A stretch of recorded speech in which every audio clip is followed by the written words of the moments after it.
آج ہم بات کرتے ہیں خواجہ عقیل عرف گوگی بٹ کی زندگی کے بارے میں۔ کیسے ایک ٹائروں کا معمولی تاجر آج لاہور کا سب سے بڑا ڈان بن گیا ہے، اس پر تفصیل سے بات کرتا ہوں۔ اگر آپ مجھے فیس بک پر دیکھ رہے ہیں تو فالو کر لیں، اور اگر یوٹیوب پر دیکھ رہے ہیں تو چینل سبسکرائب کر لیں۔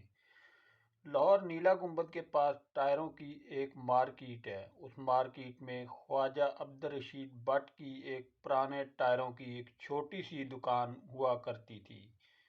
پرانے ٹائر خریدنے اور بیچنے والے خواجہ عبدالرشید بٹ کے بیٹے خواجہ عقیل عرف گوگی بٹ نے آگے چل کر غنڈہ گردی اور قتل و غارت میں ایک منفرد مقام حاصل کیا۔ حال ہی میں قتل ہونے والے بالاج ٹیپو کے قتل میں جن دو لوگوں کے تیفی بٹ اور گوگی بٹ کا نام لیا جا رہا ہے، یہ دونوں آپس میں پھوپھی زاد اور ماموں زاد ہیں۔ عبدالرشید بٹ کے 5 بیٹے تھے: خواجہ عقیل بٹ، خواجہ شکیل بٹ، خواجہ رحیل بٹ، منی بٹ اور پپو بٹ۔ 1997 سے 1999 تک جب شہباز شریف وزیر اعلیٰ تھے، اس دور میں گوگی بٹ کا بھائی پپو بٹ ایک پولیس مقابلے میں مارا گیا تھا۔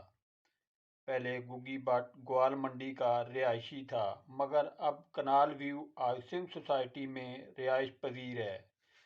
جیسا کہ میں آپ کو پہلے بتا چکا ہوں کہ گوگی بٹ اور تیفی بٹ آپس میں کزن ہیں، اسی طرح ان کے جرائم بھی مشترکہ ہیں۔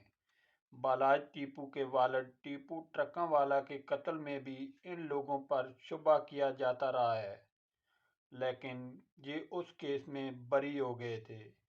لاہور کے بڑے بڑے ڈان کے قتل میں گوگی بٹ کا نام لیا جاتا رہا ہے۔ طاہر پرنس، جو ایک وقت دہشت کی علامت ہوا کرتا تھا، اس کے قتل میں بھی گوگی بٹ کا ہاتھ تھا۔ ارشد نعیم چودھری اور اس کا بھائی کے قتل میں بھی یہ گروپ ملوث تھا۔ نوید لمبے والا کے قتل کی ایف آئی آر میں بھی گوگی بٹ کے خلاف درج تھی۔ طاہر پرنس ایک وقت میں ان سب غنڈوں کا باپ ہوا کرتا تھا۔ بولا سنیارا، ہمایوں گجر، گوگی بٹ، تیفی بٹ، یہ سب اس کی جان کے دشمن بن گئے۔ انہوں نے مل کر اس پر لندن میں بھی حملہ کروایا، مگر وہ بچ نکلا۔ پھر کچھ عرصہ بعد وہ پاکستان آیا تو اسے گرفتار کر لیا گیا اور پولیس کی مدد سے مروا دیا گیا۔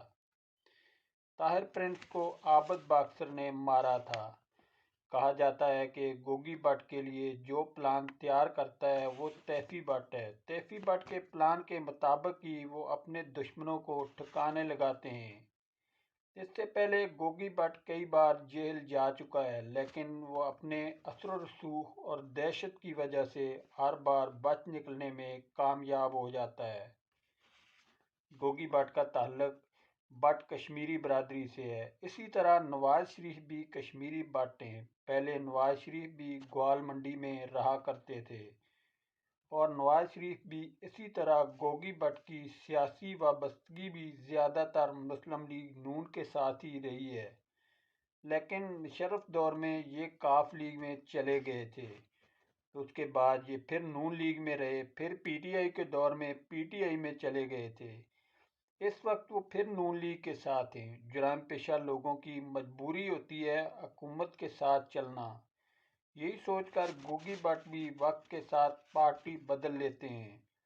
ایک بار گوگی بٹ کی گرفتاری کے بعد مسجدوں میں اعلانات کیے جاتے رہے کہ اگر کسی کو گوگی بٹ سے کوئی شکایت ہے تو وہ پولیس میں آ کر رپورٹ درج کروائے، لیکن گوگی بٹ کے خوف سے کوئی بھی سامنے نہ آیا۔